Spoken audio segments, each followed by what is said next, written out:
고요한 겨울산의 새벽은 모든 소리를 삼켜버릴 듯 차갑고 묵직했다. 경기도 남양주 깊은 숲속에 자리한 작은 암자. 적조함에서 지훈 스님은 새벽 예불을 마친 후 온몸을 휘감는 냉기를 느끼며 조용히 마당으로 나왔다. 그는 불과 38배 젊은 나이에 속세의 모든 것을 버리고 불가에 귀의했다. 한때 촉망받는 엘리트 건축가였던 그의 이름은 이제 아무도 기억하지 못했다. 그의 손끝에서 탄생했던 화려한 도심의 마철로와는 너무나 대조적인 고요하고 적막한 삶이었다. 적조함은 3년 전 지훈이 처음 이곳에 왔을 때와 거의 달라진 것이 없었다. 낡은 대웅전과 작은 요사체, 그리고 그를 둘러싼 무성한 소나무 숲이 전부였다. 인적 드문 이곳은 공양미조차 구하기 어려웠고 매달 한두 번씩 시장으로 내려가 탁발하는 것이 유일한 생계수단이었다. 지훈 스님은 그 생활이 고단하다거나 불행하다고 생각하지 않았다. 오히려 끝없는 번뇌와 욕망에 갇혀 살았던 지난날에 비하면 이보다 더 평화로운 삶은 없다고 여겼다. 그의 손에는 직접 지은 작은 주먹밥 하나가 들려 있었다. 탁발을 떠나기 전 허기를 달래기 위한 유일한 양식이었다. 주먹밥을 한 입 베어 물자마자 그의 뺨 위로 한 방울의 눈물이 흘러내렸다. 차가운 공기 때문인지 아니면 알 수 없는 슬픔 때문인지 그는 스스로도 알 수 없었다. 지난밤 꾸었던 꿈이 생생하게 떠올랐다. 꿈속에서 그는 여전히 도시의 차가운 빌딩 숲에서 헤매고 있었다. 화려한 양복을 입고 수많은 사람들과 복잡한 계약을 논하며 쫓기듯 바쁜 삶을 살고 있었다. 하지만 그 속에서 그는 끊임없이 공허함을 느꼈다. 그 공허함은 결국 그를 이 깊은 산속으로 이끌었다. 지훈 스님은 탁발 바구니를 챙겨 들고 익숙한 산길을 내려가기 시작했다. 잎이 다 떨어진 나무들은 앙상한 가지만 남긴 채 서 있었고 그 사이로 스산한 바람 소리가 들려왔다. 그는 묵묵히 걸음을 옮기며 마음속으로 기도했다. 오늘도 작은 인연이라도 만날 수 있게 해주소서. 그리고 그들에게 작은 도움이라도 줄 수 있게 해주소서. 그의 기도는 언제나 자기 자신보다는 타인을 향해 있었다. 산길이 끝나고 작은 버스 정류장이 보이기 시작할 무렵 지훈 스님의 발걸음이 멈췄다. 정류장 옆 쓰레기통 뒤편에 하얀 털을 가진 강아지 한 마리가 웅크리고 있었다. 온몸이 떨리고 있었고 갈비뼈가 훤히 드러날 정도로 말라 있었다. 축 늘어진 귀와 힘없이 바닥에 닿은 꼬리는 강아지가 얼마나 오랫동안 굶주렸는지 짐작하게 했다. 그 모습에 지훈 스님의 가슴 한편이 먹먹해졌다. 자신도 넉넉하지 않은 형편이었지만 그 순간 외면할 수가 없었다. 지훈 스님은 조심스럽게 강아지에게 다가갔다. 강아지는 경계심 가득한 눈으로 그를 바라보았다. 그는 손에 들고 있던 주먹밥을 조심스럽게 반으로 쪼개어 강아지 앞에 놓아주었다. 얘야, 많지는 않지만 이걸로 배고픔을 달래거라. 그의 부드러운 목소리에 강아지는 잠시 망설이는 듯 보였지만 이내 허겁지겁 주먹밥을 먹기 시작했다. 강아지가 밥을 먹는 동안 지훈 스님은 한 걸음 물러나서 조용히 그 모습을 지켜보았다. 굶주린 생명 앞에서 자신이 할 수 있는 최선을 다했다는 작은 보람과 동시에 더 많은 것을 해주지 못한 안타까움이 교차했다. 주먹밥을 다 먹은 백구는 스님을 올려다보았다. 그 눈빛에는 놀랍도록 깊은 감사의 마음이 담겨 있는 것 같았다. 스님은 그 눈빛을 보며 알 수 없는 감동을 느꼈다. 그는 그 자리에서 조용히 중얼거렸다. 우리 둘 다 이 세상에서 참 조용히 살아가는구나. 너는 너의 길을 가고 나는 나의 길을 간다. 그리고는 다시 산길을 내려가 시장으로 향했다. 그날의 탁발은 평소보다 더 간절한 마음으로 이루어졌다. 쌀 한 줌을 얻는 것, 동전 몇 개를 받는 것 하나하나가 더 소중하게 느껴졌다. 시장을 다니며 지훈 스님은 생각했다. 이 공양미는 나뿐만 아니라 그 강아지에게도 나누어 줄 수 있는 것이다. 그의 마음가짐이 바뀌자 신기하게도 평소보다 더 많은 사람들이 그에게 공양을 올렸다.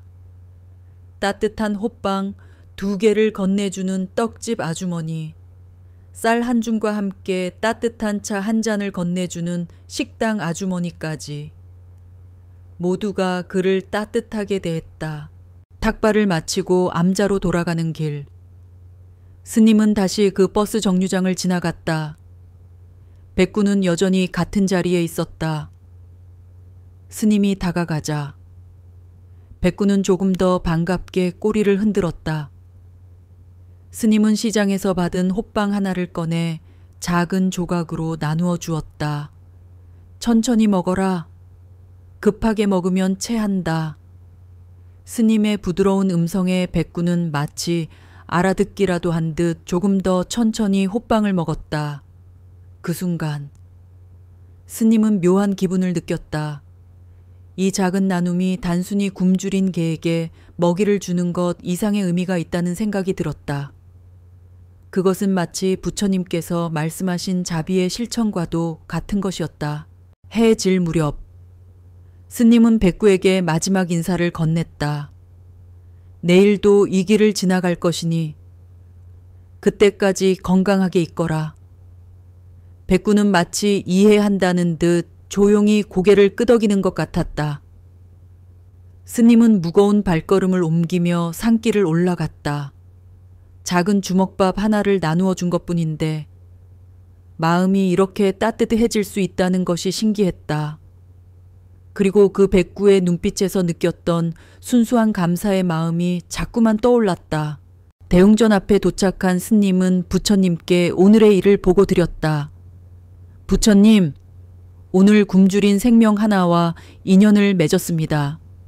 비록 작은 것이었지만 나눌 수 있어서 감사했습니다.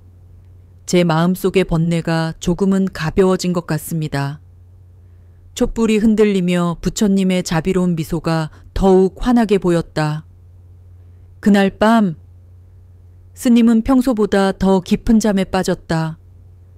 꿈속에서 하얀 개 한 마리가 그와 함께 산길을 걷고 있었다.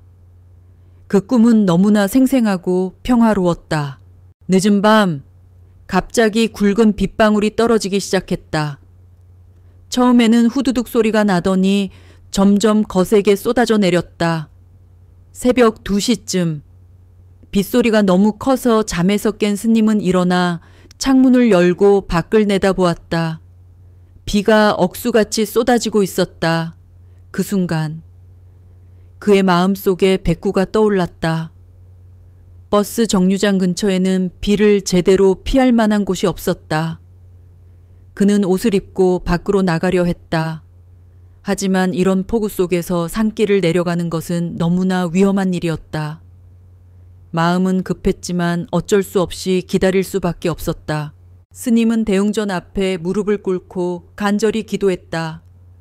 부처님, 그 작은 생명이 무사하게 이 밤을 보낼 수 있도록 도와주소서.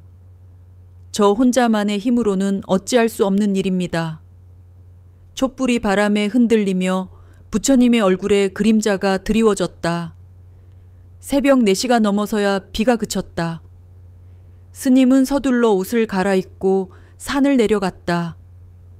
젖은 낙엽들이 미끄러워 몇 번 넘어질 뻔했지만 그런 것은 신경 쓸 여유가 없었다. 버스 정류장에 도착했을 때 스님의 마음은 더욱 무거워졌다.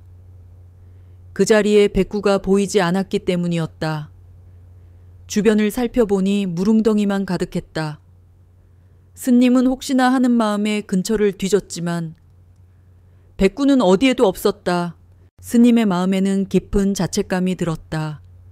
내가 어젯밤에 더 용기를 내서 암자로 데려왔어야 했는데 그는 한참 동안 그 자리에서 미동도 없이 서 있었다. 마음속으로는 온갖 걱정이 들었다. 혹시 다른 곳으로 피하려다가 사고를 당한 것은 아닐까, 아니면 비에 너무 많이 젖어서 어디서 쓰러진 것은 아닐까, 탁발도 제대로 집중할 수 없었다. 평소 같으면 시장 상인들과 따뜻한 인사를 나누곤 했는데 그날은 마음이 너무 무거워서 말수가 줄어들었다. 오후가 되어서야 탁발을 마치고 돌아가는 길. 스님은 다시 한번 그 버스 정류장을 지나갔다. 하지만 여전히 백구는 보이지 않았다. 스님은 무거운 마음으로 암자를 향했다. 산길을 올라가면서 그는 어젯밤 꿈을 떠올렸다. 하얀 개가 자신을 따라다니며 함께 산길을 걷던 그 꿈이었다. 혹시 그 꿈이 무언가를 의미하는 건 아닐까 하는 생각이 들었다.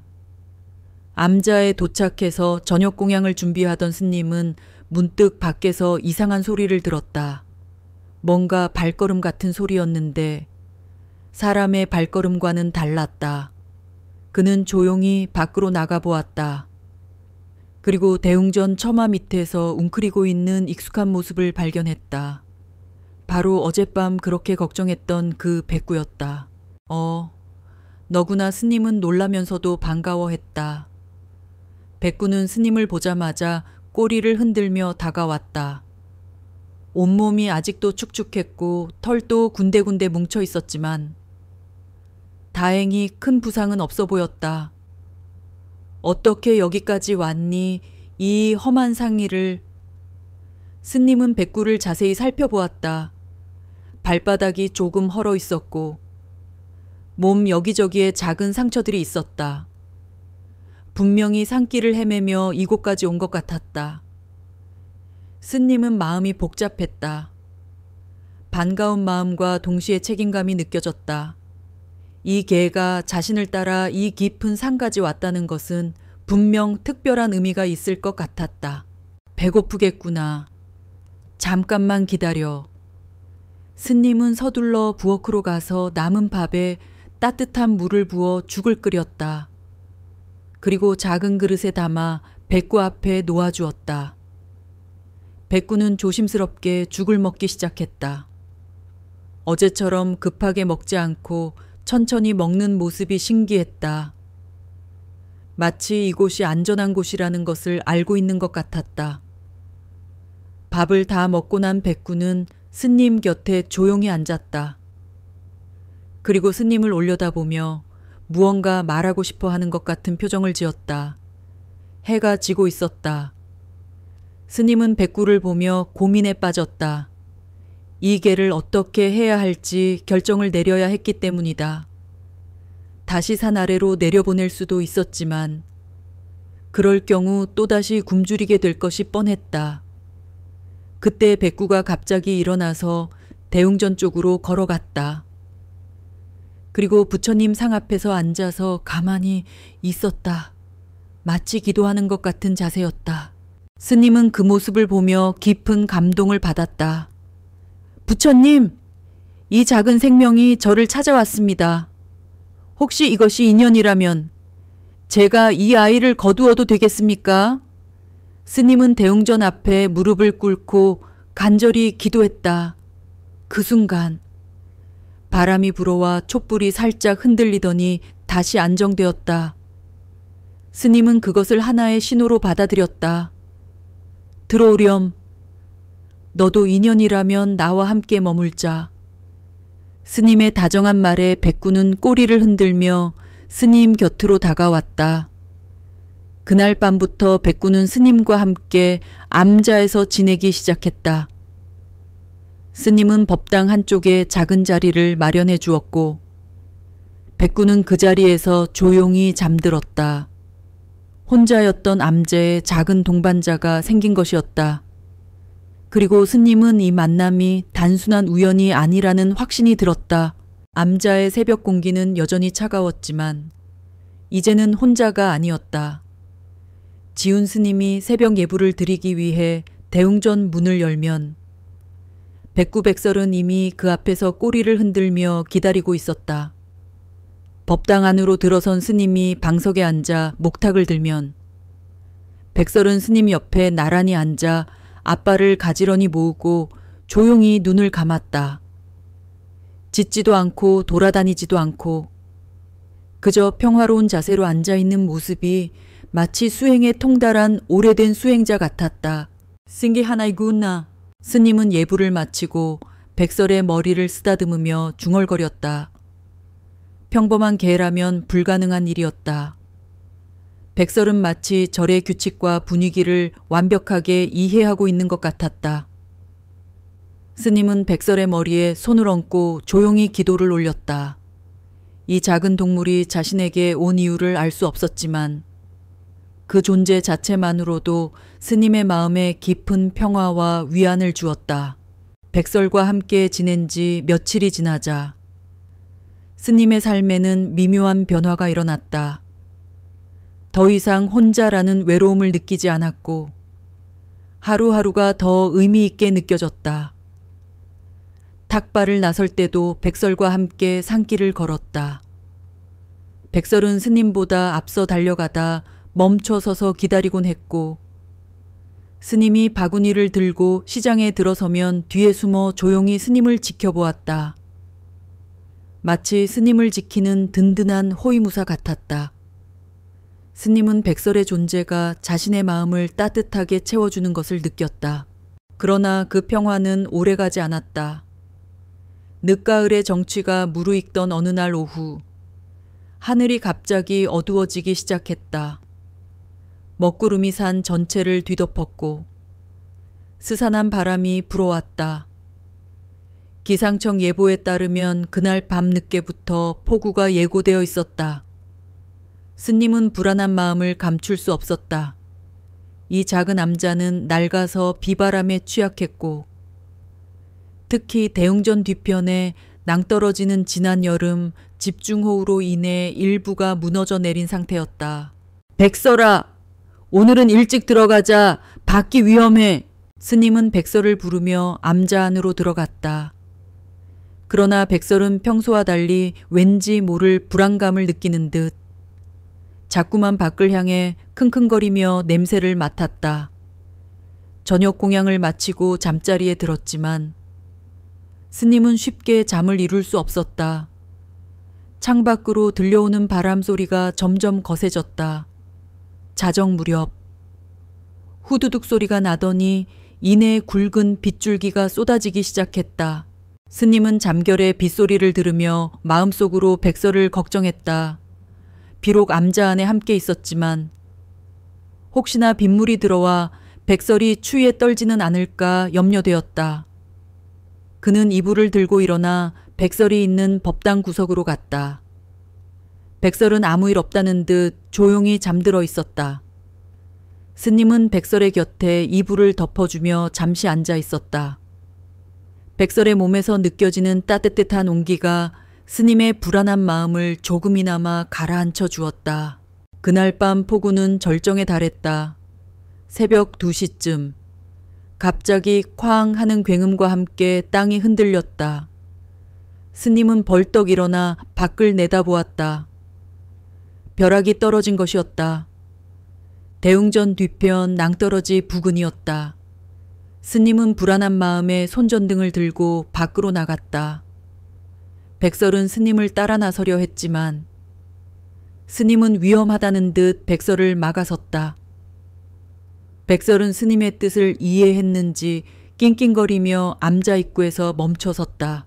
스님은 쏟아지는 비를 맞으며 낭떠러지 쪽으로 향했다. 가까이 다가가자마자 그의 심장이 쿵 하고 내려앉았다. 벼락을 맞은 소나무가 통째로 쓰러져 대웅전 옆 담벼락을 무너뜨리고 있었다.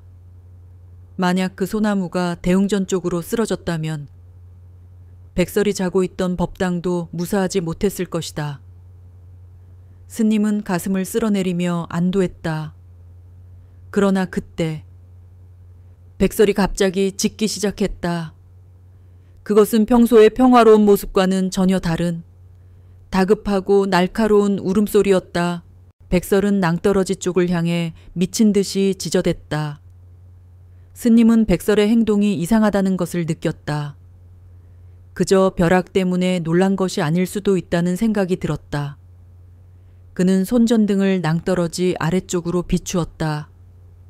폭우로 인해 산사태가 작게 발생했고 토사물이 흘러내린 자리에 무언가 반짝이는 것이 보였다. 스님은 불안한 예감에 조심스럽게 아래로 내려갔다. 진흙탕 속에서 반짝이는 것은 다름 아닌 작은 금불상이었다. 이 불상은 오래전 적조함을 지었던 스님이 직접 만든 것이라 전해지는 유물이었다. 그 불상이 바로 벼락이 떨어진 곳에 숨겨져 있었던 것이다. 스님은 백설의 행동 덕분에 이 귀한 불상이 톳에 휩쓸려 사라지는 것을 막을 수 있었다. 스님은 백설을 바라보았다. 백설의 눈빛에는 그가 위험에 처했다는 것을 알려주려는 듯한 다급함과 동시에 그를 무사히 구해냈다는 안도감이 서려 있었다. 그날 이후 백설은 스님에게 단순한 동반자를 넘어선 존재가 되었다. 스님은 백설이 자신에게 온 것이 우연이 아닌 운명이라고 확신했다. 그리고 그 운명은 얼마 지나지 않아 한강우 회장과의 만남으로 이어졌다. 며칠 후 스님은 백설과 함께 산책을 하고 있었다. 그때 산길 저 아래에서 검은색 외제차 한 대가 구불구불한 길을 따라 올라오고 있었다. 스님은 이 깊은 산속 암자까지 차가 올라오는 일은 거의 없었기에 의아한 표정을 지었다. 차는 이내 암자 마당 앞에 멈춰 섰다. 차에서 내린 사람은 60대 중반쯤 되어 보이는 단정한 노신사였다. 회색 양복을 입은 그의 차림새만 봐도 범상치 않은 인물이라는 것을 알 수 있었다. 그는 차에서 내리자마자 주변을 두리번거리며 무언가를 찾는 것 같았다. 그러다가 대웅전 앞에 앉아있는 백설을 발견하는 순간 그의 얼굴에 놀라움과 함께 알 수 없는 감정이 스쳐 지나갔다. 혹시 노신사는 조심스럽게 백설에게 다가갔다. 백설은 경계심 가득한 눈빛으로 그를 바라보았다. 그때 스님이 백설의 곁으로 다가섰다. 안녕하십니까? 스님, 저는 한강우라고 합니다. 노신사는 정중하게 스님에게 인사를 건넸다. 이런 깊은 산까지 어떻게 오셨습니까? 스님이 예의 바르게 답했다. 한강우 회장은 백설을 가리키며 조심스럽게 물었다. 혹시 저 개를 스님께서 보호하고 계십니까? 예, 며칠 전 탁발 중에 만나 인연이 되었습니다. 스님의 대답에 한강우 회장의 눈이 번쩍 밝아졌다. 그렇다면 정말로 그는 떨리는 목소리로 백설을 향해 손을 내밀며 불렀다. 백호야, 정말 너구나. 백호라는 이름을 부르자 백설은 고개를 들어 한강우 회장을 바라보았다. 그러나 예상과는 달리 백설은 그에게 달려가지 않았다. 그저 자리에서 일어나 스님 곁으로 더 가까이 다가왔을 뿐이었다.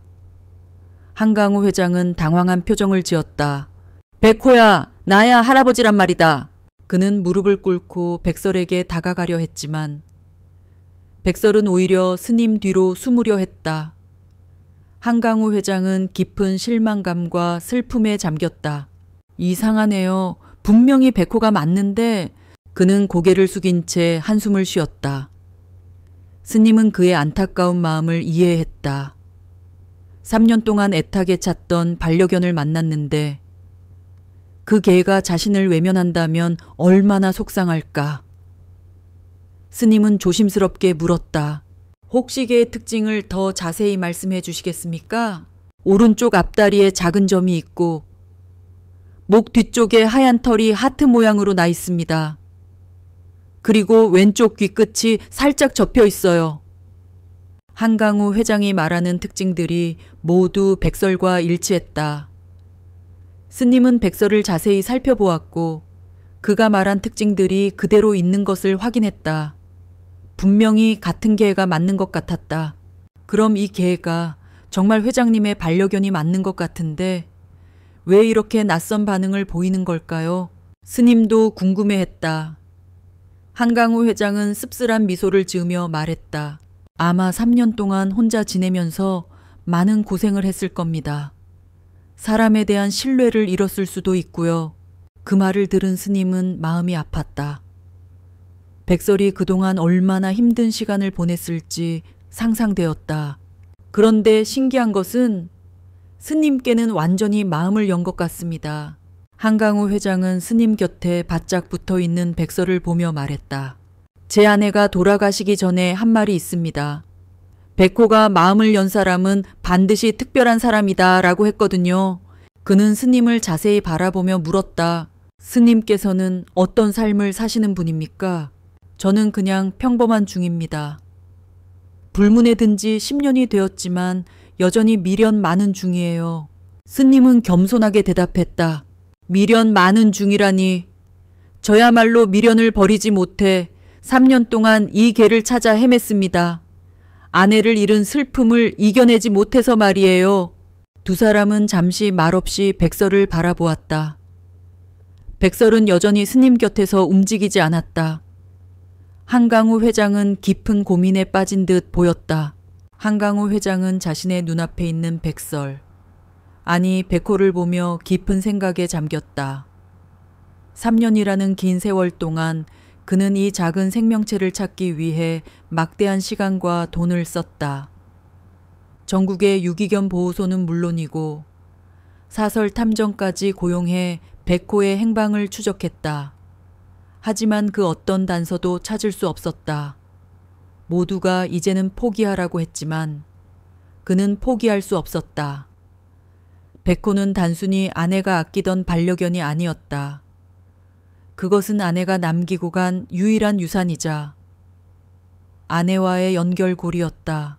회장은 아내를 떠나보낸 후 깊은 상실감과 죄책감에 시달렸다. 젊은 시절부터 오직 성공만을 위해 달려온 그는 아내와 함께 보낼 시간이 부족했다. 아내는 그에게 늘 사랑과 이해를 아끼지 않았지만 그는 언제나 바쁘다는 핑계로 아내의 곁을 제대로 지켜주지 못했다. 아내가 병마와 싸울 때조차 그는 회사 일에 매달려 있었다. 뒤늦게 후회했지만 이미 때는 늦었다. 아내의 마지막 모습은 병실 침대에 누워 힘없이 미소 짓는 것이었다. 그리고 그 곁에는 백호가 조용히 앉아 있었다.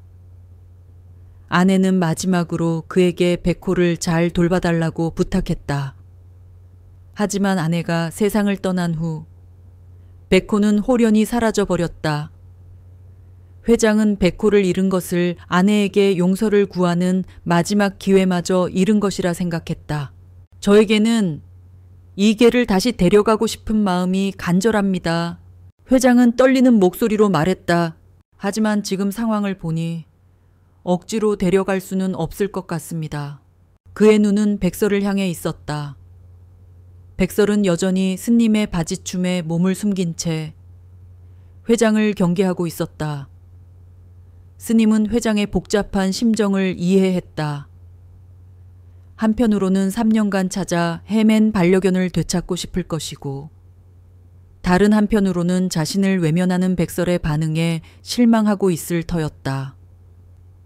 스님은 조심스럽게 말했다. 장로님, 이 아이의 마음이 정리될 때까지 잠시 지켜보면 어떨까요? 급하게 결정할 문제는 아닌 것 같습니다. 스님의 제안에 회장은 고개를 끄덕였다. 그것이 좋겠습니다. 제가 너무 성급했던 것 같네요. 그때 회장의 휴대폰이 울렸다. 그는 잠시 통화를 하더니 스님에게 말했다. 스님, 오늘은 이만 돌아가야겠습니다. 회사에 급한 일이 생겼네요. 내일 다시 찾아봐도 될까요? 물론입니다. 언제든지 오십시오. 스님은 정중하게 답했다. 회장은 떠나기 전에 백설에게 다가가 조용히 말했다. 백호야, 할아버지가 너를 포기하지 않을 거다. 천천히 생각해보렴. 하지만 백설은 여전히 반응이 없었다. 회장은 아쉬운 표정으로 채 올랐다. 차가 떠나고 나서 스님은 백설을 보며 말했다. 원래 주인이 나타났구나. 어떻게 해야 할까? 백설은 스님을 올려다보며 조용히 꼬리를 흔들었다. 그 눈빛에는 당신을 따르겠다는 의지가 담겨 있는 것 같았다. 스님은 복잡한 심정이 되었다. 회장의 마음도 이해가 되었고 백설의 마음도 이해가 되었기 때문이다. 그날 밤 스님은 평소보다 더 오래 기도했다. 부처님, 이 복잡한 상황을 어떻게 풀어나가야 할지 지혜를 주소서. 촛불이 조용히 타오르는 가운데 스님은 내일 다시 찾아올 회장을 생각하며 잠들었다.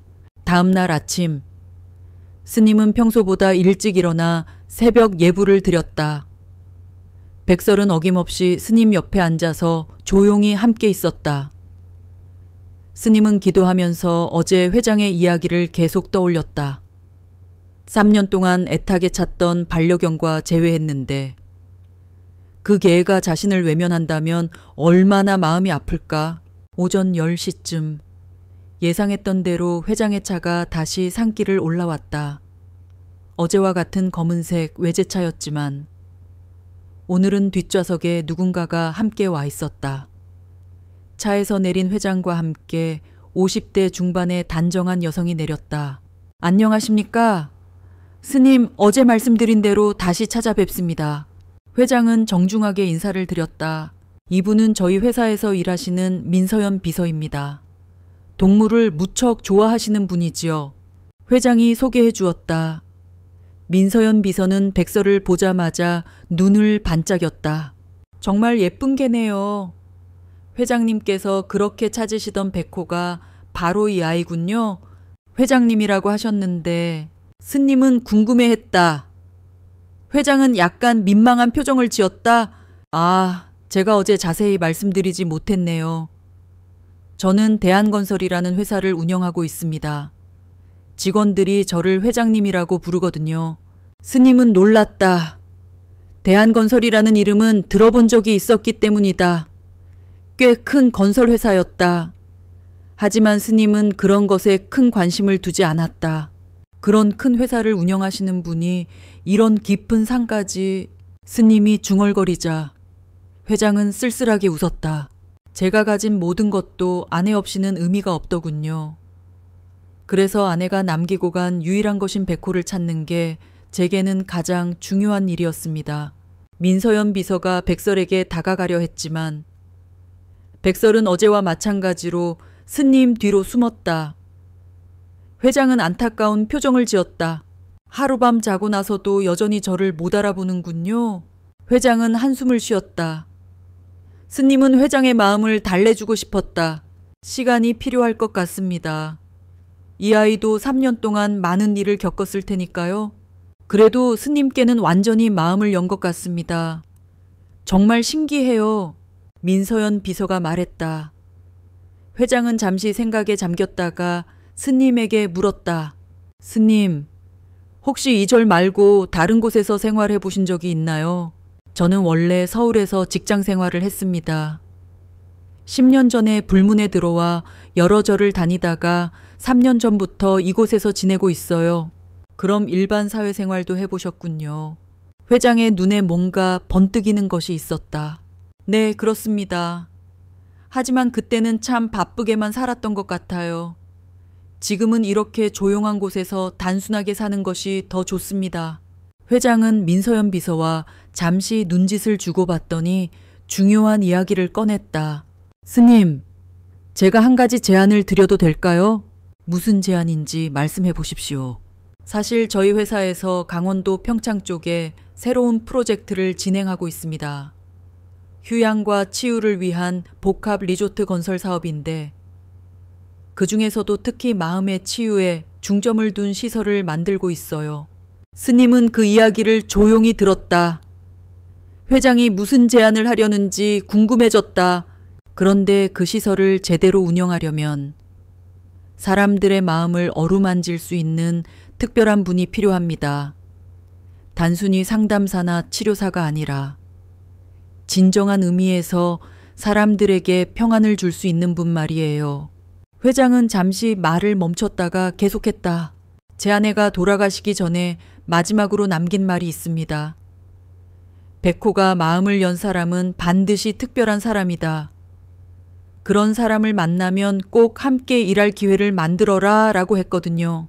스님은 놀라며 회장을 바라보았다. 설마 저에게 그 일을 함께 하자고 말씀하시는 건가요? 네, 맞습니다. 회장은 진지한 표정으로 답했다. 물론 스님의 수행에 방해가 되지 않는 선에서 말입니다. 그곳에서도 충분히 수행할 수 있는 환경을 만들어 드릴 수 있습니다. 민서연 비서가 보충 설명을 해주었다. 그곳은 자연 속에서 마음의 평화를 찾을 수 있도록 설계된 곳입니다. 명상실, 작은 법당, 자연 산책로 등이 모두 갖춰져 있어요. 스님은 갑작스러운 제안에 당황했다. 하지만 저는 그런 큰일을 해본 경험이 없습니다. 그냥 조용히 수행하며 사는 것이 맞는 것 같은데요. 그런 마음가짐이 오히려 더 소중합니다. 회장은 확신에 찬 목소리로 말했다. 요즘 사람들은 복잡한 이론보다는 진정한 마음의 평안을 원합니다. 스님께서 가지고 계신 것이 바로 그것이에요. 회장은 백설을 가리키며 말했다. 이 아이가 스님을 선택한 것도 우연이 아닐 겁니다. 아마 제 아내가 하늘에서 인도한 것 같아요. 스님은 복잡한 마음이었다. 한편으로는 더 많은 사람들에게 도움이 될 수 있다는 생각에 마음이 움직였지만 다른 한편으로는 이 조용한 암자에서의 평화로운 생활을 떠나고 싶지 않았다. 시간을 두고 생각해 보시겠어요? 회장이 재촉하지 않고 기다려 주었다. 네, 중요한 일이니까 신중하게 생각해 보겠습니다. 스님은 정중하게 답했다. 그때 백설이 갑자기 일어나서 회장에게 다가갔다. 어제와는 달리 조금 더 가까이 간 것이었다. 회장은 놀라면서도 기뻐했다. 백호야, 이제 할아버지를 조금 기억하는 거니? 회장은 조심스럽게 손을 내밀었다. 백설은 잠시 망설이다가 회장의 손을 한번 핥았다. 그리고 다시 스님 곁으로 돌아왔다. 하지만 어제보다는 확실히 나아진 반응이었다. 조금씩 나아지고 있는 것 같네요. 스님이 말했다. 그렇습니다. 역시 시간이 필요한 것 같아요. 회장도 희망적인 표정을 지었다. 민서연 비서가 말했다. 스님, 혹시 한번 현장을 보러 가시는 것은 어떨까요? 결정을 내리시는데 도움이 될 것 같은데요. 현장이 어디에 있나요? 강원도 평창 근처입니다. 여기서 차로 2시간 정도 거리예요. 정말 아름다운 곳입니다. 회장이 설명해 주었다. 스님은 잠시 생각했다. 한번 보는 것은 나쁘지 않을 것 같았다. 언제든지 시간이 되실 때 모시고 가겠습니다. 그럼 내일 어떨까요? 오늘은 준비할 시간을 드리고요. 회장이 제안했다. 좋습니다. 내일 뵙겠습니다. 스님은 동의했다. 회장과 민서연 비서가 돌아가고 나서 스님은 백설과 함께 마당을 거닐었다. 마음 한구석에서는 새로운 도전에 대한 기대감이 일었지만 다른 한구석에서는 이 평화로운 일상을 놓치고 싶지 않다는 생각이 들었다. 너는 어떻게 생각하니? 스님이 백설에게 물었다. 백설은 스님을 올려다보며 조용히 꼬리를 흔들었다. 그 눈빛에는 당신이 가는 곳이라면 어디든 따라가겠다는 의지가 담겨 있는 것 같았다. 그날 밤 스님은 오래도록 잠들지 못했다. 삶의 중요한 전환점에 있다는 생각이 들었다. 과연 이 제안을 받아들이는 것이 맞는 선택일까? 다음 날 아침, 한강우 회장의 차가 정확히 약속 시간에 도착했다. 지훈 스님은 백설과 함께 채에 올라탔다. 백설은 처음에는 낯선 차 안에서 불안해했지만 스님이 옆에 있으니 점차 안정을 찾았다. 회장은 운전하며 힐끗 백설을 바라보았다. 그가 아내와 함께 백호를 데리고 외출할 때면 백호는 늘 앞좌석에서 창밖 풍경을 보며 즐거워했었다. 하지만 지금 백설은 그에게서 멀어진 채 스님의 품에 안겨 있었다.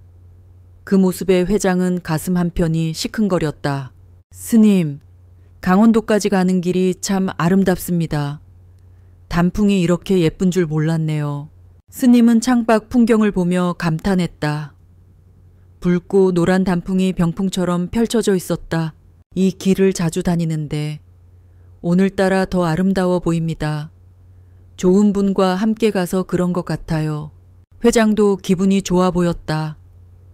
사실 그는 평소라면 이런 풍경에 감탄할 여유조차 없었다. 오직 사업과 돈, 그리고 아내의 부재에 대한 슬픔만이 그의 삶을 채우고 있었다. 하지만 스님과 백설이 함께한 이 짧은 여정은 그의 마음에 잊고 지냈던 여유와 평화를 가져다 주고 있었다.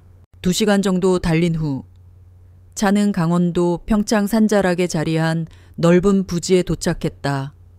아직 공사 중이었지만 이미 완성된 건물들이 자연과 조화롭게 어우러져 있었다.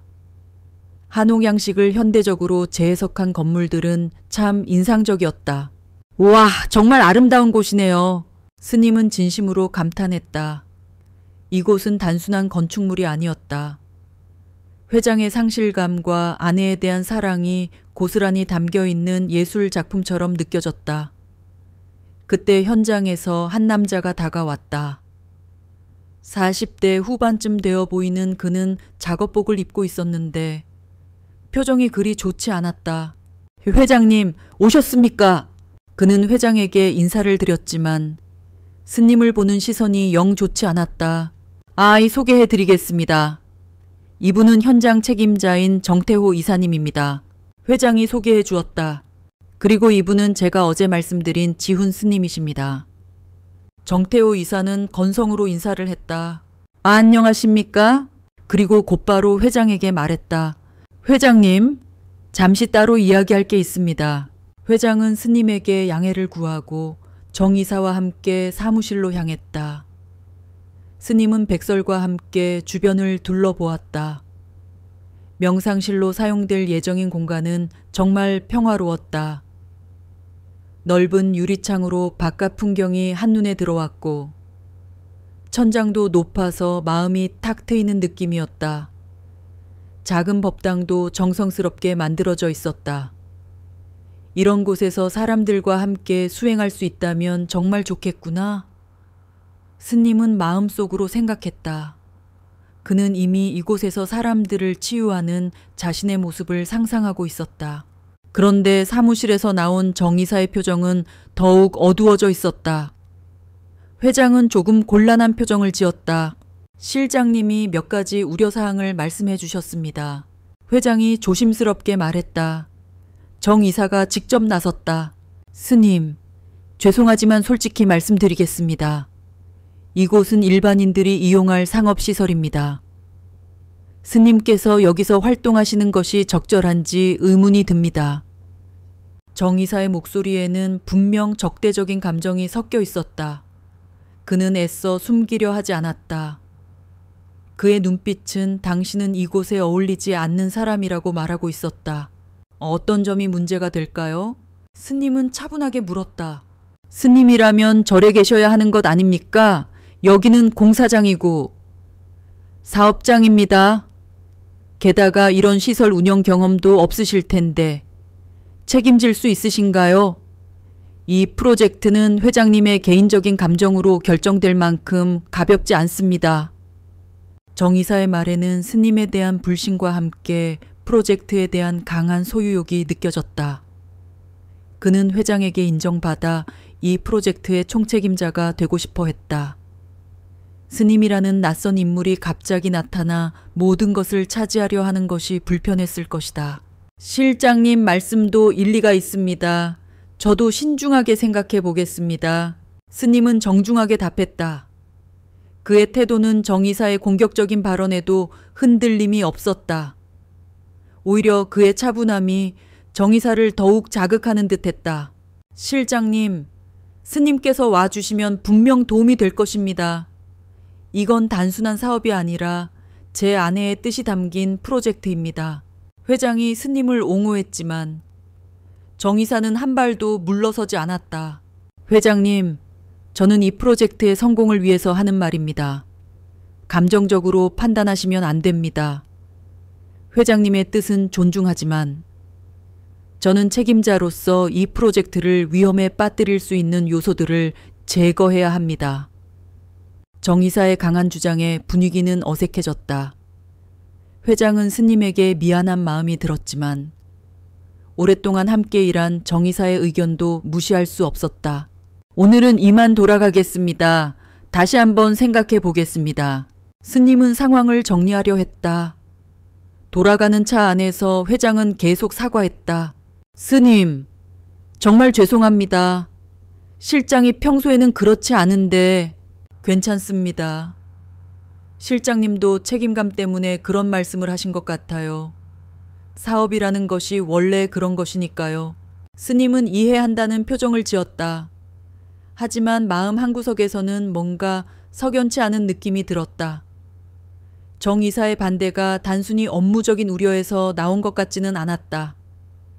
그의 눈빛에서는 깊은 불만과 질투가 읽혔다. 며칠 후 스님은 평소와 같이 탁발을 나갔다. 그런데 시장에서 이상한 소문이 돌고 있었다. 그 스님 말이야. 사실 전에 속세에서 문제가 있었다던데. 정말이야. 어떤 문제 횡령을 했다는 소문도 있던데 한 상인이 다른 상인에게 귓속말을 하고 있었다. 자세히는 모르겠지만 뭔가 좋지 않은 일이 있었다고 하더라고. 그래서 절로 피했다는 소문이. 스님은 그 말을 듣고 깜짝 놀랐다. 자신에 대한 전혀 사실이 아닌 소문이 퍼지고 있었기 때문이었다. 이게 대체 무슨 일이지? 하지만 그는 해명하려 들지 않았다. 그런 소문은 시간이 지나면 자연스럽게 사라질 거라고 생각했다. 그러나 며칠 후 더 심각한 일이 벌어졌다. 한 남자가 암자로 스님을 찾아왔다. 자신을 사설탐정이라고 소개한 그는 의미심장한 표정으로 말했다. 스님에 대해 조사하고 있는 사람이 있습니다. 누군지는 말씀드릴 수 없지만 스님의 과거를 캐고 있어요. 제 과거에 숨길 것은 없습니다. 조사하고 싶으면 하세요. 스님은 당당하게 답했다. 하지만 상황은 점점 더 나빠졌다. 며칠 후 회장이 급하게 암자로 찾아왔는데 그의 표정은 매우 심각했다. 스님, 죄송합니다. 이상한 문서가 제게 전달되었습니다. 회장은 서류 봉투를 내밀었다. 그 안에는 스님이 과거 직장에서 횡령을 하고 직장 내 갈등을 일으켰다는 등 모두 사실과 다른 내용들이 적혀 있었다. 이것은 모두 거짓입니다. 스님은 차분하게 말했다.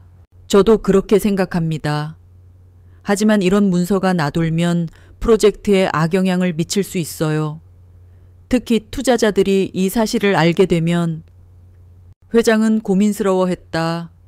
그 순간 스님은 모든 것이 정 이사의 소행일 가능성이 높다는 것을 깨달았다. 하지만 증거가 없었다. 장로님, 괜찮습니다.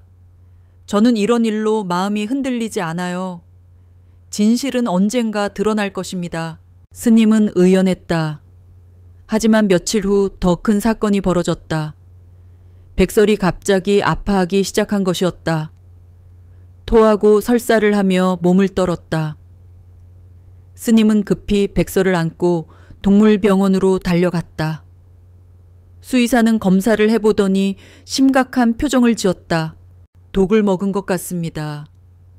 다행히 양이 많지 않아서 생명에는 지장이 없지만 조금만 늦었더라면 위험했을 거예요.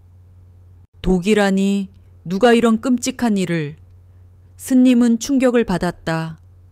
그는 백설의 몸을 쓰다듬으며 눈물을 글썽였다. 대체 왜 이런 짓을? 나 때문에 백설이가. 그의 가슴이 찢어지는 듯 아팠다. 그때 병원에 있던 한 여성이 다가왔다. 조용하고 말이 없어 보이는 50대 중반의 여성이었다.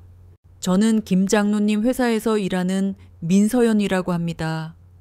평소에 말을 잘 안 하는 편인데 그녀는 조심스럽게 말을 시작했다. 어제 현장에서 이상한 일을 봤습니다. 누군가 개에게 뭔가를 주려고 하는 것을 목격했어요. 그런데 제가 나타나자 급히 사라졌습니다. 스님은 그 말을 듣고 소름이 끼쳤다. 정말로 누군가가 백설을 해치려 했다는 것이었다. 그 사람이 누구인지 보셨나요? 스님이 물었다. 민서연 비서는 잠시 망설이다가 고개를 끄덕였다. 얘네 봤습니다. 하지만 지금은 말씀드리기 어려워요. 증거가 필요할 것 같습니다. 스님은 민서연 비서의 말을 듣고 복잡한 심정이 되었다. 누군가가 자신을 해치기 위해 이런 짓을 하고 있다는 것이 믿기지 않았다. 그날 밤 스님은 아픈 백설을 돌보며 깊은 생각에 빠졌다. 과연 이 모든 시련을 견뎌낼 수 있을까? 하지만 포기할 수는 없었다. 진실이 밝혀질 때까지 기다려야 했다. 백설이 독을 먹고 쓰러진 사건 이후 치유센터 현장의 분위기는 매우 무겁게 변했다. 스님은 아픈 백설을 돌보면서도 마음 한편으로는 누군가 이런 끔찍한 일을 저질렀다는 사실에 충격을 받았다. 정태호 이사가 가장 의심스러웠지만 그를 직접 추궁할 증거가 없었다. 스님은 분노나 원망 대신 왜 이 사람이 이렇게까지 해야 했을까 하는 깊은 의문을 품었다.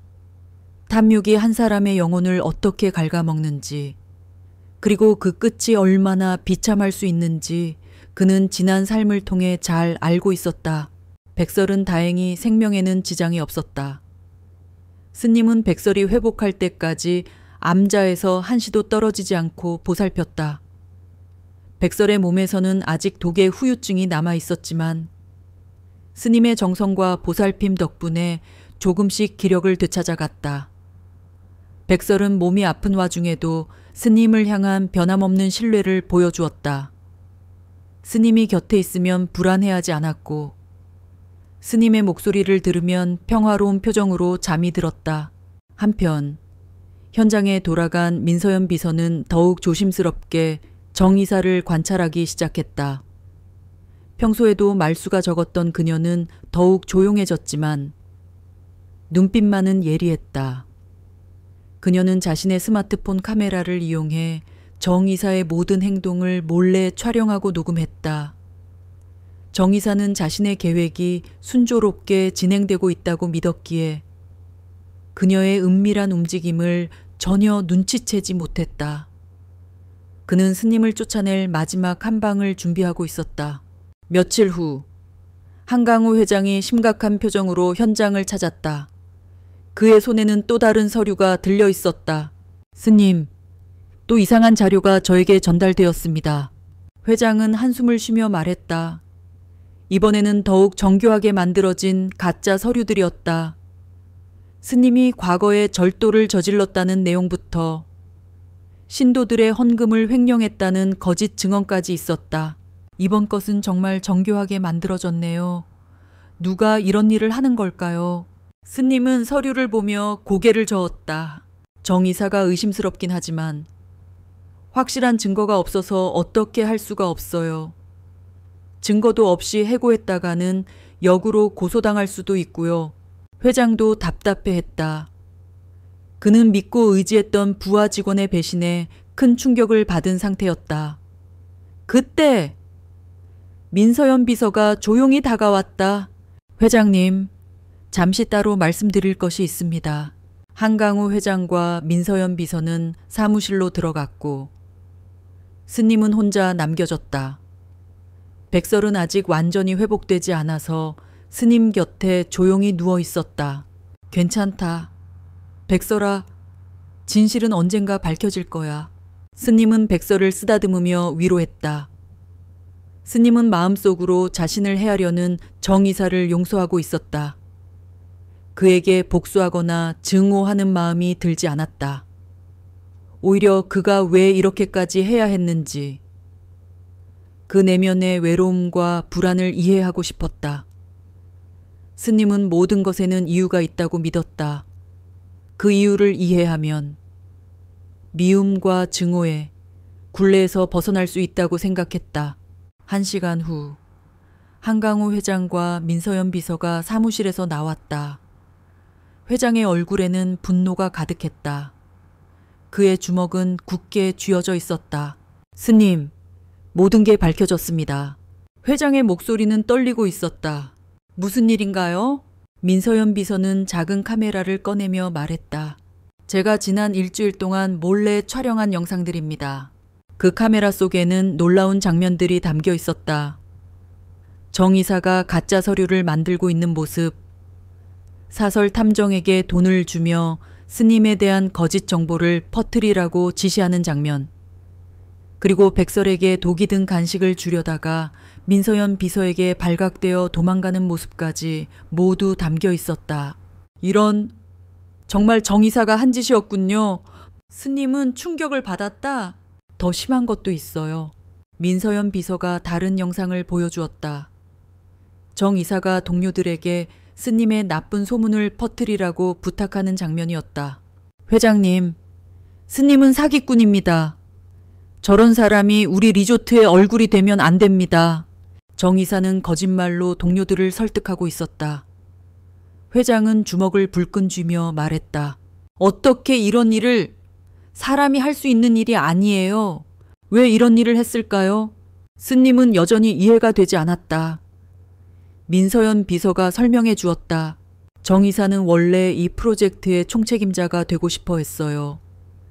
그런데 스님이 오시면서 자신의 입지가 줄어들 것을 걱정했던 것 같습니다. 그래서 스님을 내쫓으려고 이런 짓을 한 거예요. 스님은 씁쓸하게 웃었다. 정 이사를 당장 해고하겠습니다. 이런 사람은 우리 회사에 필요 없어요. 회장은 화가 나서 떨리는 목소리로 말했다. 잠깐만요. 스님이 회장을 말렸다. 그 사람과 직접 이야기해보고 싶습니다. 스님, 그럴 필요 없어요. 이미 충분히 확인됐잖아요. 그래도 왜 이런 일을 했는지 직접 들어보고 싶습니다. 스님은 고집했다. 그는 정 이사의 마음속에 있는 어둠을 이해하고 싶었다. 단순히 처벌하는 것보다 더 중요한 것이 있다고 생각했다. 결국 정 이사가 사무실로 불려왔다. 그는 영상을 보자마자 얼굴이 새파랗게 변했다. 그의 눈빛은 더 이상 거만하지 않았다. 불안과 공포로 가득 차 있었다. 이건 정 이사는 말을 제대로 잇지 못했다. 왜 이런 일을 했습니까? 스님이 차분하게 물었다. 정 이사는 한참 동안 고개를 숙이고 있다가 입을 열었다. 그의 목소리는 죄책감과 후회로 떨렸다. 죄송합니다. 제가 너무 어리석었어요. 어리석었다고요? 회장이 분노에 찬 목소리로 말했다. 이 프로젝트가 성공하면 제가 큰 회사의 임원이 될 수 있다고 생각했어요. 제 모든 노력이 스님 한 분 때문에 물거품이 될 것 같았거든요. 처음에는 그냥 스님을 견제만 하려고 했는데 점점 더 심해졌어요.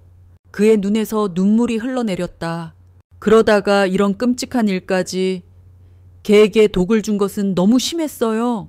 회장이 소리쳤다. 정말 죄송합니다. 그때는 제가 미쳤었나 봅니다. 변명의 여지가 없어요. 정 이사는 무릎을 꿇고 사과했다. 스님은 그의 모습을 조용히 바라보았다. 그리고 모두가 예상치 못한 말을 했다. 저는 당신을 용서합니다. 네. 정 이사는 믿을 수 없다는 표정을 지었다. 사람은 누구나 실수를 하고 잘못을 저지를 수 있습니다. 중요한 것은 그것을 깨닫고 뉘우치는 것입니다. 회장이 반대했다. 스님, 너무 관대하신 거 아닙니까? 이 사람이 한 일을 생각하면. 장로님, 복수는 또 다른 복수를 낳을 뿐이에요. 누군가는 이 악순환을 끊어야 합니다. 저는 정 이사님에게 그럴 수 있는 기회를 주고 싶습니다. 정 이사는 엉엉 울기 시작했다. 스님, 정말 죄송합니다. 제가 너무 어리석었어요. 하지만 책임은 져야 해요. 스님은 엄숙하게 말했다. 당신이 저에게 한 일들을 모든 직원들 앞에서 사과하고 다시는 이런 일이 일어나지 않도록 해야 합니다. 그리고 이 프로젝트의 성공을 위해 진심으로 노력하십시오. 그것이 당신이 뉘우치는 길입니다. 네, 그렇게 하겠습니다. 회장은 여전히 납득하지 못하는 표정이었다. 그래도 해고는 해야 하는 거 아닌가요? 그것은 장로님이 결정하실 일입니다. 다만 저는 누구든 두 번째 기회를 받을 자격이 있다고 생각해요. 결국 정 이사는 현장 책임자 자리에서 물러났지만 회장은 다른 부서로 옮겨서 다시 시작할 기회를 주었다. 정 이사는 떠나기 전에 스님에게 다시 한번 깊숙이 절을 했다. 스님, 평생 잊지 않겠습니다. 당신 같은 분을 만난 것이 제 인생의 행운이었어요. 정 이사가 떠나고 나서 현장의 분위기는 완전히 달라졌다. 모든 직원들이 스님에 대한 진실을 알게 되었고 오히려 더 큰 존경심을 가지게 되었다. 스님, 정말 대단하세요. 저라면 절대 용서하지 못했을 거예요. 한 직원이 말했다. 용서는 상대방을 위한 것이 아니라 자신을 위한 것이에요. 미움을 품고 있으면 결국 자신만 힘들어져요. 스님은 설명해 주었다. 민서연 비서는 이 일 이후로 스님을 더욱 존경하게 되었다. 그녀는 그날 이후로 더 적극적으로 프로젝트에 참여하기 시작했다. 보살님, 이번 일에 큰 도움을 주셔서 감사합니다. 스님이 민서연 비서에게 말했다. 저야말로 스님을 보면서 많이 배웠어요. 어떻게 그렇게 마음이 넓으실 수 있는지. 민서연 비서는 감탄했다. 마음이 넓은 것이 아니라 그냥 사람들을 이해하려고 노력하는 것뿐이에요. 백설도 며칠 후 완전히 회복되었다. 독의 후유증도 없었고 오히려 전보다 더 건강해 보였다. 스님은 그것을 하나의 기적이라고 생각했다. 백설아, 이제 정말 안전해졌구나. 스님은 백설을 쓰다듬으며 말했다.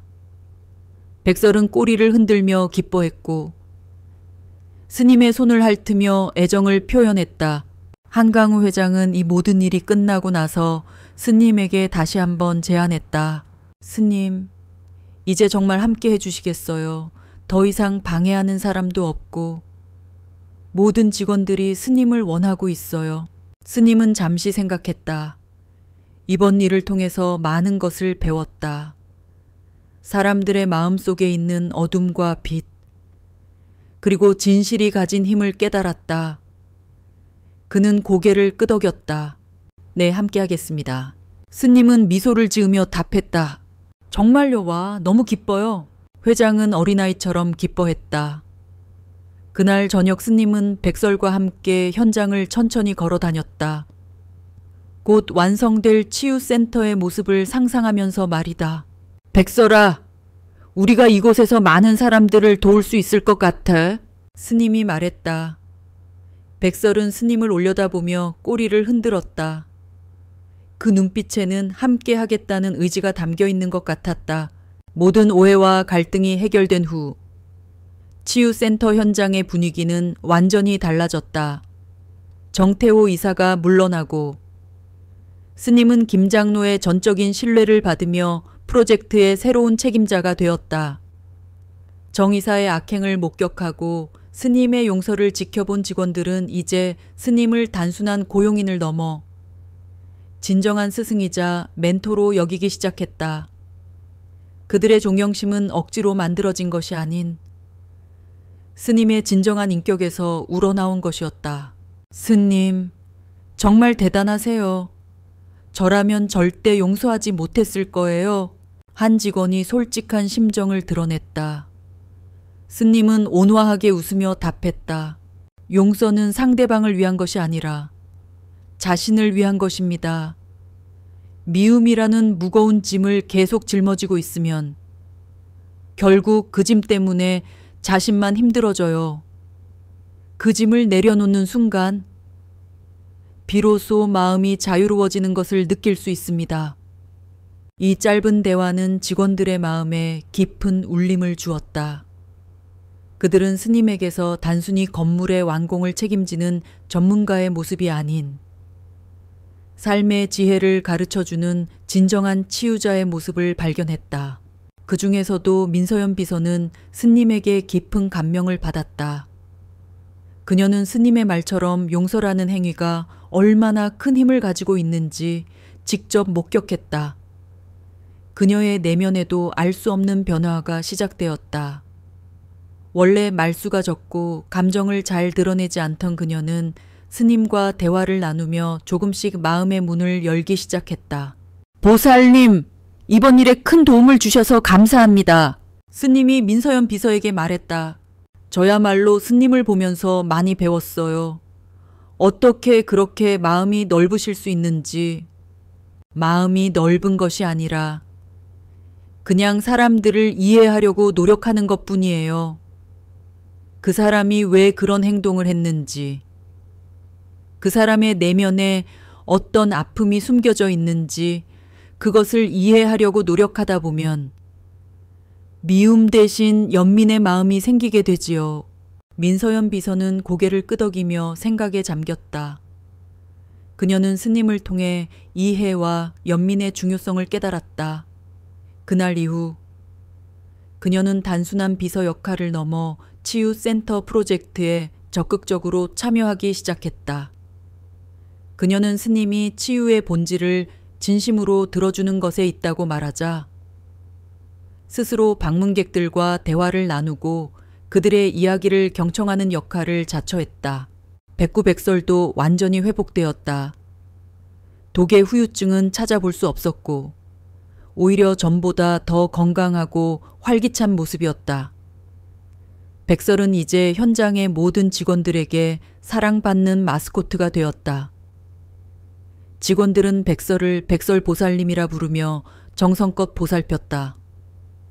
백설은 그들의 사랑에 보답이라도 하듯 힘들어 보이는 직원 곁에 다가가 조용히 앉아 위로를 건네곤 했다. 김장로도 스님에게 다시 한번 진심으로 감사의 마음을 전했다. 스님, 이제 정말 함께 해주시겠어요? 더 이상 방해하는 사람도 없고 모든 직원들이 스님을 원하고 있습니다. 스님은 잠시 생각했다. 이제 암자로 돌아가 평화로운 수행을 계속할 수도 있었다. 하지만 이 모든 시련을 겪고 난 후 그는 자신의 역할이 이 깊은 산속에만 머물러 있지 않다는 것을 깨달았다. 그는 고개를 끄덕였다. 애니 함께 하겠습니다. 스님은 미소를 지으며 답했다. 그 미소에는 새로운 시작에 대한 기대와 희망이 담겨 있었다. 정말요, 와, 너무 기쁩니다. 김장로는 어린아이처럼 기뻐했다. 그날 저녁 스님은 백설과 함께 현장을 천천히 걸어 다녔다. 곧 완성될 치유센터의 모습을 상상하면서 말이다. 백설아, 우리가 이곳에서 많은 사람들을 도울 수 있을 것 같아. 스님이 말했다. 백설은 스님을 올려다보며 꼬리를 흔들었다. 그 눈빛에는 당신이 가는 곳이라면 어디든 따라가겠다는 굳은 의지가 담겨 있었다. 진실이 밝혀지고 나니 모든 것이 제자리를 찾았다. 그리고 이제 진정한 치유의 공간을 만들어 갈 수 있게 되었다. 치유센터는 빠르게 완공되어 갔다. 스님은 직접 현장에 나가서 세부적인 부분들을 챙겼다. 명상실의 조명 위치부터 법당의 불상 배치까지 하나하나 신경 써서 만들어 갔다. 스님은 건축가였던 자신의 지난 경험을 살려 이곳을 단순한 건물이 아닌 살아있는 영혼을 가진 공간으로 만들고자 했다. 치유란 무엇인가요? 어느 날 젊은 직원 하나가 스님에게 물었다. 치유란 누군가의 아픔을 알아주는 마음에서 비롯됩니다. 그 사람이 혼자가 아니라는 것을 느끼게 해주는 것이죠. 스님은 부드럽게 답했다. 그런 마음을 어떻게 전달할 수 있을까요? 말보다는 함께 있어 주는 것이 더 중요합니다. 때로는 아무 말 없이 옆에 있어 주는 것만으로도 큰 위로가 되거든요. 백설은 이제 치유센터의 공식적인 일원이 되었다. 김장로와의 관계도 많이 좋아졌다. 여전히 스님을 가장 따랐지만 김장로에게도 꼬리를 흔들며 반갑게 인사했다. 백호야, 이제 할아버지를 좀 알아보는구나. 김장로는 백설을 쓰다듬으며 기뻐했다. 시간이 약이었네요. 이 아이도 마음에 상처가 있었을 거예요. 스님이 말했다. 그렇겠죠. 사람이나 동물이나 상처받은 마음을 치유하는 데는 시간이 필요하니까요. 치유센터 개장을 한 달 앞둔 어느 날, 스님은 모든 직원들을 모아놓고 말했다. 우리가 하는 일은 단순히 서비스를 제공하는 것이 아닙니다. 상처받은 마음을 가진 사람들에게 희망을 주는 일이에요. 그러니까 항상 진심으로 대해주세요. 그들의 아픔을 진심으로 이해하고 그들의 이야기에 귀 기울여 주세요. 민서연 비서가 손을 들었다. 스님, 구체적으로 어떻게 해야 할까요? 특별한 기술이 필요한 것은 아닙니다. 그냥 그 사람의 이야기를 진심으로 들어주세요. 판단하지 말고, 조언하려 하지 말고, 그냥 들어주기만 하면 됩니다. 그것만으로도 충분할까요? 다른 직원이 물었다. 충분합니다. 세상에는 자신의 이야기를 들어줄 사람이 없어서 외로워하는 사람들이 많아요. 우리가 그런 사람들에게 귀를 기울여 준다면 그것만으로도 큰 치유가 됩니다. 드디어 치유센터가 개장하는 날이 왔다. 개장식은 소박하게 치렀다. 화려한 행사보다는 조용하고 평화로운 분위기를 원했기 때문이었다. 이곳에 오시는 모든 분들이 마음의 평안을 찾을 수 있기를 바랍니다. 스님은 개장식 인사말에서 그렇게 말했다. 첫 주에는 방문객이 많지 않았다. 하지만 스님은 조급해하지 않았다. 좋은 것은 천천히 알려지기 마련이니까요. 걱정할 필요 없습니다. 정말로 필요한 사람들이 알아서 찾아올 거예요. 스님의 말이 맞았다. 둘째 주부터 방문객이 늘어나기 시작했다. 처음에는 호기심으로 왔던 사람들이 다시 찾아왔고 그들이 지인들을 데려왔다. 스님, 여기 오니까 마음이 정말 편해져요. 한 중년 여성이 말했다. 무엇 때문에 편하시다고 느끼세요? 글쎄요. 뭔가 특별한 것을 해주시는 건 아닌데 그냥 함께 있으면 안심이 돼요. 그것이 바로 치유입니다. 마음의 안정을 찾는 것이죠. 백설도 치유센터에서 특별한 역할을 했다. 처음에는 사람들을 경계했지만 점점 친근해졌다. 특히 아이들과 노인들에게 인기가 많았다. 이게가 참 신기해요. 사람 마음을 아는 것 같아요.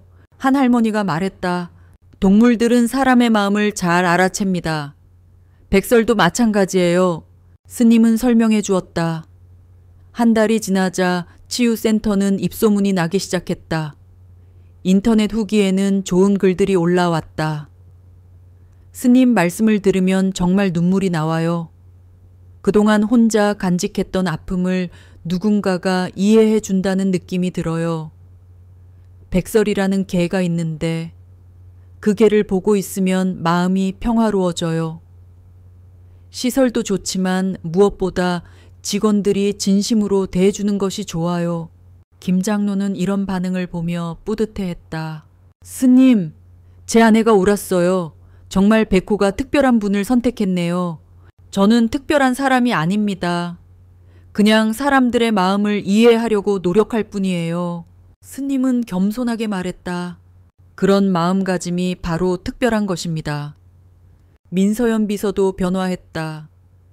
원래 말수가 적었던 그녀가 방문객들과 자연스럽게 대화하기 시작했다. 보살님도 많이 밝아지셨네요. 스님이 말했다. 저도 이곳에서 치유를 받고 있는 것 같아요. 다른 사람들을 도우면서 제 마음도 편해지더라고요. 그것이 바로 보살행입니다. 남을 도우면서 자신도 성장하는 것이죠. 치유센터는 점점 더 많은 사람들에게 알려졌다. 멀리서도 찾아오는 사람들이 늘어났다.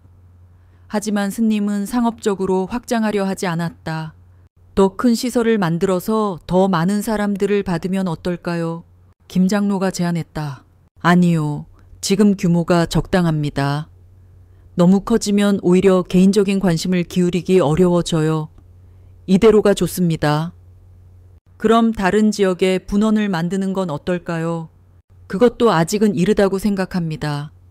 먼저 이곳을 제대로 운영하는 것이 중요해요. 스님의 신중한 접근 방식이 옳았다. 치유센터는 양적 성장보다는 질적 성장에 집중했고 그 결과 더욱 깊이 있는 치유 공간이 될 수 있었다. 이곳은 정말 특별한 곳이에요. 정기적으로 방문하는 한 남성이 말했다. 무엇이 특별하다고 생각하세요? 다른 곳에서는 빨리 나아지라고 재촉하는데 여기서는 천천히 기다려줘요. 그래서 더 마음이 편해지는 것 같아요. 스님은 그 말을 듣고 뿌듯했다. 자신이 추구하던 치유의 방향이 올바른 것 같았기 때문이었다. 그날 저녁 스님은 백설과 함께 센터 마당을 거닐었다. 별이 쏟아질 것 같은 밤하늘 아래에서 두 친구는 조용히 산책을 즐겼다. 우리가 이렇게 많은 사람들과 인연을 맺게 될 줄 몰랐지. 스님이 백설에게 말했다. 백설은 꼬리를 흔들며 답하는 것 같았다. 그 눈빛에는 만족감이 담겨 있었다. 치유센터가 문을 연 지 1년이 흘렀다. 그 사이에 이곳은 강원도를 넘어 전국적인 명소가 되었다. 사람들은 이곳을 단순한 리조트가 아닌 마음의 쉼터라고 불렀다. 지훈 스님과 백설은 이제 백설 스님이라는 애칭으로 불릴 정도로 유명해졌다. 스님은 이 모든 변화가 여전히 신기하고 놀라웠다. 그의 마음은 언제나 처음과 같았다. 오직 한 사람 한 사람의 아픔을 진심으로 이해하고 그들에게 작은 위로를 건네는 것만이 그의 유일한 목표였다. 어느 날 서울에서 온 젊은 부부가 치유센터를 찾아왔다. 아내는 심각한 우울증을 앓고 있었고 남편은 절망에 가득 찬 표정으로 아내를 부축하며 상담실로 들어왔다. 저희 아내가 몇 달 전부터 아무것도 하기 싫어해요. 병원 치료도 받고 있지만 별로 나아지지 않아서. 남편의 목소리에는 깊은 절망감이 섞여 있었다. 아내는 고개를 푹 숙인 채 아무 말도 하지 않았다.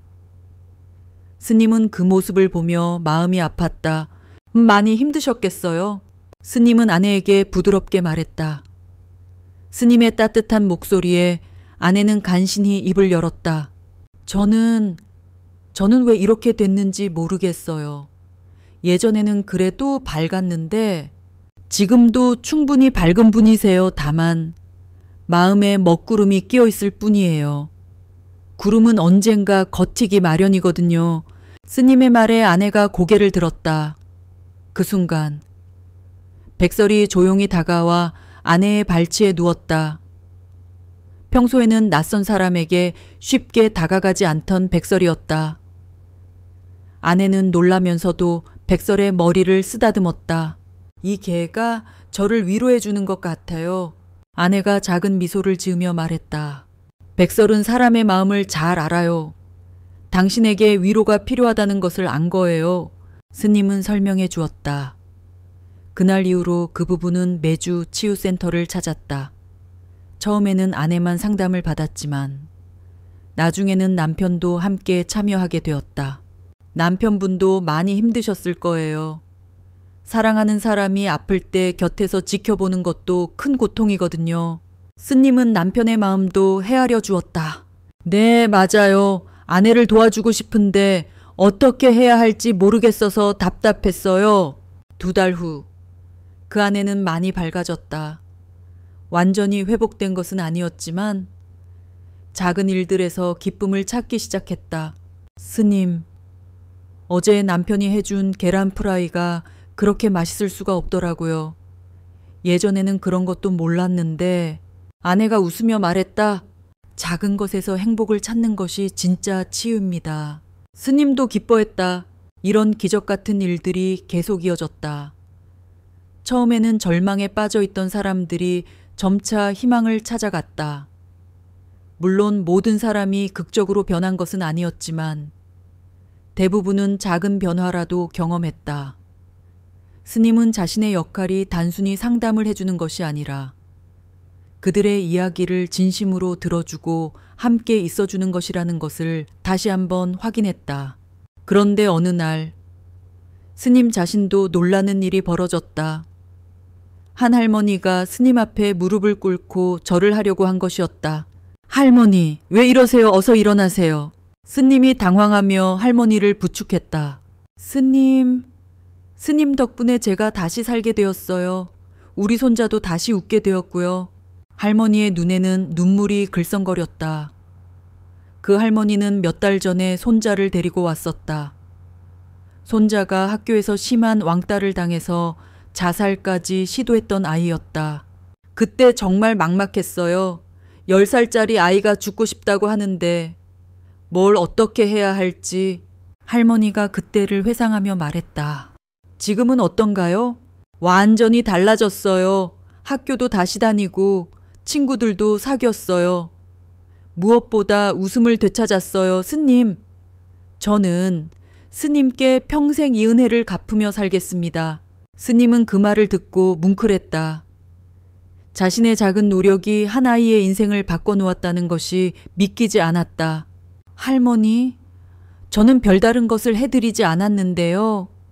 아니에요. 스님께서 그 아이를 하나의 인격체로 대해 주셨어요.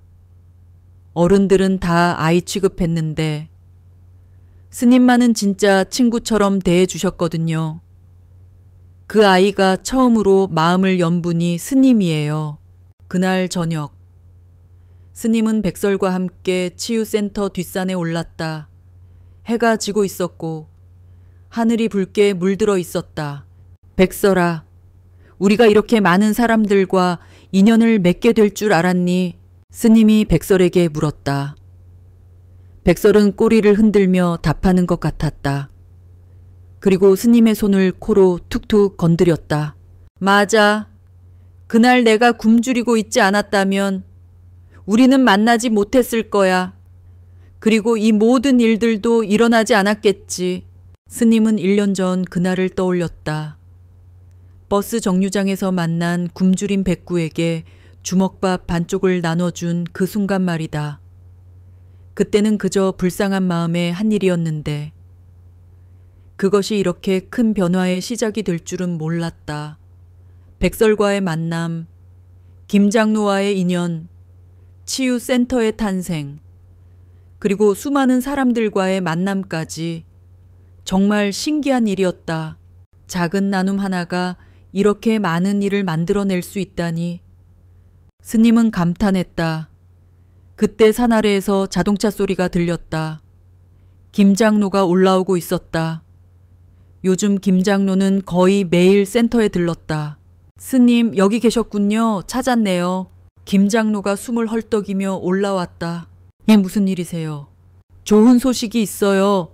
정부에서 우리 센터를 모범 사례로 선정했대요. 상도 준다고 하네요. 그런 것은 중요하지 않아요. 우리는 상을 받으려고 이 일을 하는 게 아니니까요. 스님은 담담했다. 그래도 인정받는 것은 좋은 일이에요. 더 많은 사람들이 이곳을 알게 될 테니까요. 김장로는 백설을 쓰다듬으며 말했다. 백설은 이제 김장로와도 완전히 친해져 있었다. 예전처럼 피하지 않고 오히려 반갑게 맞이했다. 백호야, 너 덕분에 정말 많은 일이 일어났구나. 백구가 저를 스님께 인도해 줬네요. 김장로가 말했다.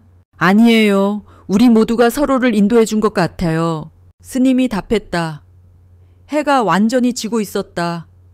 새 친구는 조용히 석양을 바라보았다. 1년 전에는 상상도 할 수 없었던 평화로운 순간이었다. 스님, 처음에 호빵을 나눠준 것을 후회한 적 있으세요? 김장로가 물었다. 한 번도 없어요. 그 순간이 제 인생의 전환점이었거든요. 스님은 확신에 찬 목소리로 답했다.